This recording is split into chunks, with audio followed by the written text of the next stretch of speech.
ბორჯომ ხარაგაულის ეროვნულ პარკში აგრარული და თავისუფალი უნივერსიტეტების სტუდენტთა საველე პრაქტიკები მიმდინარეობს.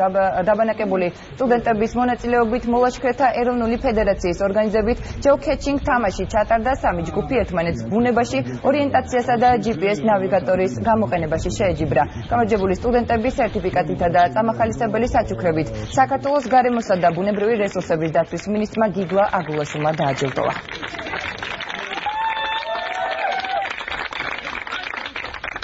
Gaut, ინტეროცმის გარეშე ვერ იცხოვრეთ. ოც დახარჯოს. მაგრამ ფული ხო გჭირდებათ. დიდი მადლობა. ჩვენ გავაფორმეთ მემორანდუმები ერთ უმაღლეს სასწავლებლებთან, აგრარულ უნივერსიტეტთან და ასევე თავისუფალ უნივერსიტეტთან. მათი სტუდენტები ჩვენს დაცულ ტერიტორიაზე გადიან პრაქტიკას, გვეხმარებიან დასუფთავებაში, სწავლობენ გარემოს დაცვის პრინციპებს. გეგმავთ, რომ მოვიცვათ მთელი საქართველოს. ვეწევით გარემოს დაცვის სამუშაოებს, ვასუფთავებთ ნარჩენებისაგან.